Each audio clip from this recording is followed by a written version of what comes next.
नमस्कार दोस्तों, मैं डॉक्टर सृजन राय, चिकित्सा अधिकारी आयुर्वेद। मित्रों, अभी मैंने एक यूट्यूब पे चैनल बनाया है, Ayurveda the life science. Ayurveda एक आयु का वेद। चैनल बनाने का मेन पर्पज़ ये है, वैसे तो आयुर्वेद को मेरे प्रचार प्रसार की ज़रूरत नहीं है। आयुर्वेद अपने आप में खुद इतना व्यापक है कि हर किसी के जीवन से कहीं ना कहीं ज़रूर जुड़ा हुआ है। मुख्य उद्देश्य ये है कि आप सबको जो आयुर्वेद के छोटे छोटे जो मुख्य पहलू हैं, बीमारियों के प्रति थोड़ी बहुत जागरूकता, थोड़े बहुत उनसे बचने के उपाय और होने के बाद क्या कर सकते हैं, क्या ले सकते हैं, इनके बारे में चर्चा करना और आप सब तक पहुंचाना। अब एक चैम्बर में बैठ के मैं 20-30 मरीज़ देख सकता हूं, 40 मरीज़ देख सकता हूं, 50 देख सकता हूं, 100 देख सकता हूं, 100 लोगों तक पहुंच सकता हूं। लेकिन एक चैनल के माध्यम से मैं आप सबका सहयोग रहा तो हज़ारों लोगों तक अपनी बात को पहुंचा सकता हूं। और मेरी बात का तात्पर्य ये आयुर्वेद के हर एक वैद्य की बात है। ये चैनल मैं अपने प्रमोशन के लिए नहीं बनाया हूँ, मैं ये इसलिए बनाया हूँ कि आप सब आपके इर्द गिर्द जो भी आयुर्वेद के अच्छे चिकित्सक हैं उनके संपर्क में आएँ, उनसे समय समय पर राय लें और उसका लाभ लें। तो आज इंट्रोडक्शन से ही शुरू करते हैं कि आयुर्वेद है क्या। एक श्लोक है, आयुषो वेदः इति आयुर्वेदः। आयु का ज्ञान ही आयुर्वेद है। अब ये श्लोक ही बता रहा है कि आयुर्वेद मात्र एक चिकित्सा पद्धति नहीं है, वो एक संपूर्ण जीवन पद्धति है। आयु के बारे में, स्वस्थ के बारे में। अब आयु के आयुर्वेद के अकॉर्डिंग 4 प्रकार बताए गए हैं: हितायु, अहितायु, सुखायु, दुखायु। हित आयु, अहित आयु, सुखायु, दुखायु, जो इनसे डील करें। अब हित और सुख में सब तो आपको एक जैसे लगेंगे, लेकिन बहुत बड़ा डिफरेंस है। जैसे अगर आप पिज़्ज़ा खा रहे हैं तो आपके लिए सुखकर हो सकता है, लेकिन वो आपके लिए हितकर नहीं है। और कुछ ऐसे भोज्य पदार्थ होंगे जो आपको खाने में, सपोज करेला कई लोगों को पसंद ना हो, कड़वा लगे, लेकिन वो हितकर है। आयुर्वेद सिर्फ भौतिक धरातल पर शरीर से न डील करके आत्मा, मन एवं इस संपूर्ण प्रकृति की भी बात करता है। आयुर्वेद आया कहाँ से? देखिए दोस्तों, हमारे ज्ञान का जो भी आधार है, हमारी पूरी जो भारतीय परंपरा का आधार है, वो है वेद। आज जो दिक्कतें हैं, जो निराशा है, जो पीड़ा है, ये इसलिए है क्योंकि हम वेदों के ज्ञान से दूर हैं।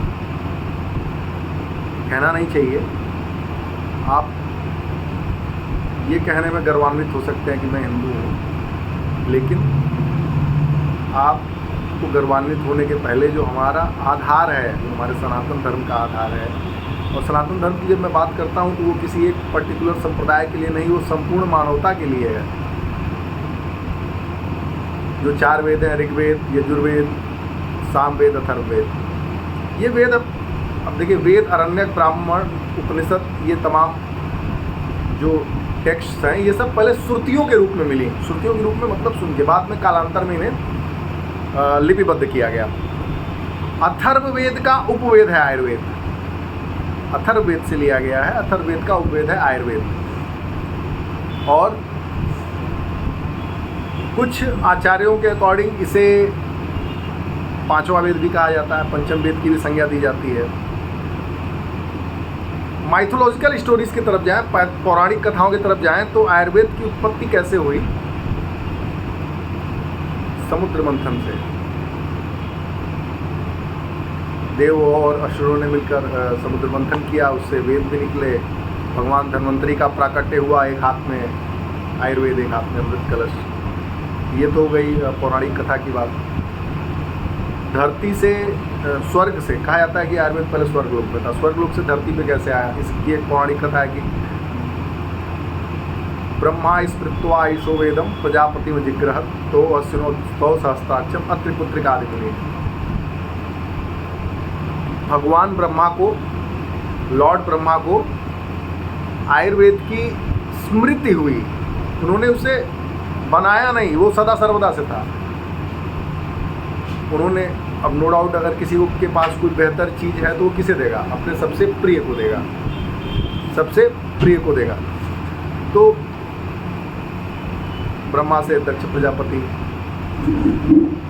अश्वनी कुमार इंद्र, फिर यहाँ से धरती से महर्षि अत्रि, भरद्वाज इत्यादि ऋषियों का जिक्र मिलता है, वो गहला। ये तो एक पौराणिक कथा हो गई, लेकिन सीधी सी बात ये है कि जब मानव उत्पत्ति हुई, जीवन की उत्पत्ति धरती पे हुई, विकास क्रम में कालांतर में व्याधियाँ आईं, जब व्याधियाँ आईं फिर अपने अगल बगल उसी प्रकृति से हमने उसका हल निकाला, हमारे मनीषियों ने हल निकाला, उसका एक निचोड़ आज हमारे सामने है आयुर्वेद के रूप में। एलोपैथ की अगर आप बात करेंगे तो वो आयुर्वेद से इतर नहीं हो सकता। आप एलोपैथ को, मैं तो बोलता हूँ नव्य आयुर्वेद है, क्योंकि कहीं ना कहीं अगर आप जड़ में जाएंगे, वो केमिकल कंपाउंड्स ले रहे हैं, जड़ में वही मिलेगी, प्रकृति मिलेगी, प्रकृति मतलब कि ये आयुर्वेद है। अब आयुर्वेद का प्रयोजन क्या है? आयुर्वेद का प्रयोजन है स्वस्थस्य स्वास्थ्य रक्षणम, आतुरस्य विकार प्रशमनम। सबसे पहले स्वस्थ जो हैं उनका स्वास्थ्य बरकरार रहे, पहले तो हमें बीमार पड़ने ही नहीं देना है, फिर जब व्याधि की बात आएगी तो आतुरस्य विकार प्रशमनम। स्वस्थ की परिभाषा भी आचार्य सुश्रुत के अकॉर्डिंग है कि समदोषा समाग्निश्य समधातु मलक क्रिया प्रसन्न आत्म इंद्रिय मनस्वस्थम इत्यविधीयते। समदोष वात पित्त कफ, शारीरिक दोष रजस और तमस, सत्व को हम दोष नहीं मानते, मानसिक दोष ये संतुलन में हो। समाग्निश्य अग्नि समान हो, जो हमारे गैस्ट्रिक जूसेज हैं वो उनका इनहेंस बेहतर हो रहा। समधातु हमारी धातु है, रस रक्त मांस वेद अस्थि मज्जा शुक्र, ये सारी धातुएं इक्वल प्रोपोर्शन में हो। मलक क्रिया, जो मल इत्यादि क्रियाएं हैं वो सब बेहतर हो रहा हो। अब ये तो एक भौतिक धरातल की बात आ गई। आगे स्वस्थ की परिभाषा में क्या है? प्रसन्न आत्म इंद्रिय मनस स्वस्थम इत्यविधीयते। आत्मा मन और इंद्रिय, अब आत्मा और मन नहीं प्रसन्न रहेंगे तो इंद्रियां, जो हमारी इंद्रियां 11 हैं, पंच ज्ञान इंद्रियां, पंच कर्म इंद्रिया और एक उभय इंद्रिय। यहाँ पे थोड़ी कंट्रोवर्सी है कि मन को अलग भी दिया गया है, इंद्रियों का भी नाम लिया गया है। आँख नाक कान जीभ त्वचा ये ज्ञान इंद्रिय हो गई। कर्म इंद्रिया वाक पाड़ी पात पायु स्पर्श, हाथ पैर, जो हमारी जो वाक प्रकृति है, बोलने की प्रकृति है, कर्म इंद्रियाँ, और एक उभय इंद्रिय। उभय इंद्रिय हमारा मन जो सबको नियंत्रित करता है, ज्ञान इंद्रियों को भी कर्म इंद्रियों को भी। और आजकल जो बहुधा में रोग मिल रहे हैं, डिप्रेशन, एंजाइटी, इंसोम्निया, मन की चिकित्सा के बिना सिर्फ दवा खिला के इनका इलाज संभव नहीं है। और जब मन की चिकित्सा की बात आती है तो आयुर्वेद क्या कह रहा है? हमारे मनीषी आयुर्वेद के क्या कह रहे हैं? धी धैर्य आत्मादि विज्ञानम मनोदोष औषधम परम। ही इंटेलेक्ट, धैर्य, पेशेंस, आत्मादि विज्ञान, आत्म का, खुद के बारे में जानने का विज्ञान ही मनोदोषों की परम औषधि है। आयुर्वेद में हमारे दर्शन भी हैं। जब दर्शन है तो अध्यात्म भी, अध्यात्म का मतलब ही अधिक आत्मा की बात मैंने अभी स्वस्थ के डिफिनेशन में की। अब मुझे क्या ज़रूरत पड़ी कि मैं इतना आप सबको इंटरेक्ट करूं, आप सबको बोर करूं? ज़रूरत ये पड़ी, डे टू डे प्रैक्टिस में हम देख रहे हैं कि कुछ चीज़ें बहुत तेज़ी से बढ़ रही हैं, और बढ़ नहीं रही, बढ़ गई हैं।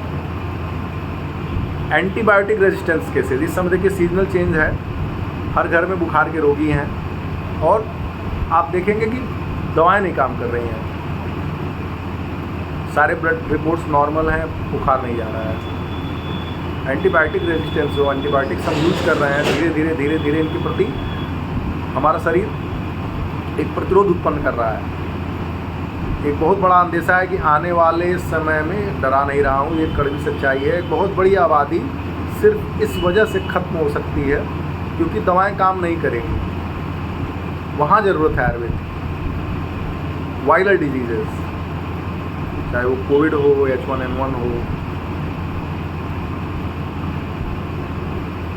एंटीवायरल ट्रीटमेंट का एक निश्चित पैमाना है। वायरस एक जीवित और मृत के बीच की कड़ी, हमारे शरीर में जाता है तो हमारे शरीर जैसा ही रहता है, उसको मारने के लिए अपने शरीर पे बहुत आघात पहुंचाना पड़ता है। वहाँ आयुर्वेद बेहतर है। IBS ग्रहणी रोग, जो कि ये शारीरिक और मानसिक दोनों के बीच की कड़ी मिलेगी। ग्रहणी के कभी मैं उस पर जाऊँगा। IBS के केसेस जिस तरह से बढ़ रहे हैं, इन्फ्लेमेटरी ज्वाइंट डिसऑर्डर जिस तरह से बढ़ रहा है, यंग एज में आर्थराइटिस जिस तरह से देखने को मिल रहा है, हमारी लाइफस्टाइल बहुत बड़ा कारण है। मैं आगे के दिनों में उस पर एक दिन तो पूरा एक टॉपिक ही रहेगा मेरा इन्फ्लेमेटरी जॉइंट डिजीज़ पे। हाइपर और हाइपोथायरॉयडिज्म, थायराइड के case, type 2 diabetes, type 1 diabetes. अच्छा ये बताइए, विज्ञान इतना आगे चला गया, आज चिकित्सा पद्धतियाँ भी इतनी आसान हो गई कि आप बहुत ईजी वे में टेस्ट करा सकते हैं और जान सकते हैं कि सामने वाले को क्या हुआ है।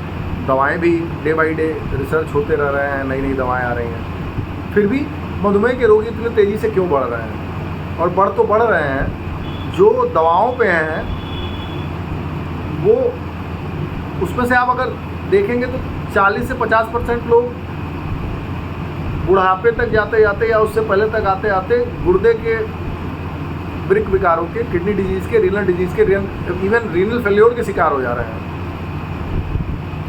सारे परहेज करने के बाद, दवाओं को लेने के बावजूद। थायराइड, इतने ज़्यादा केसेस,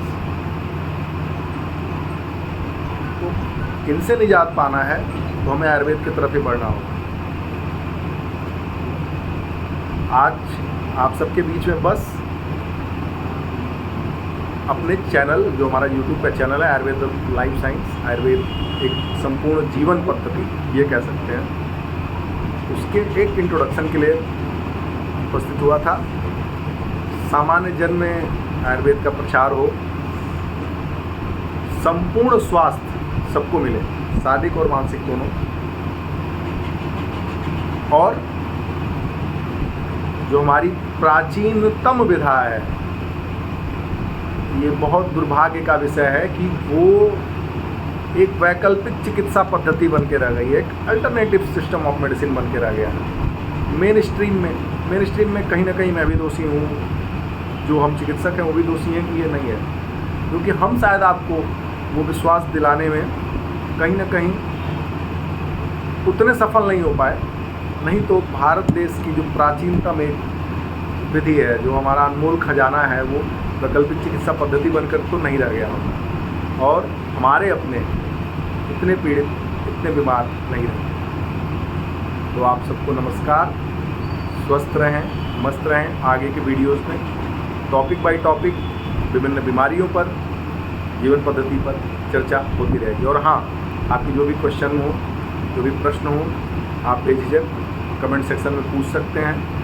हर सब कोशिश करूँगा आप सबको संतुष्ट करने की। धन्यवाद।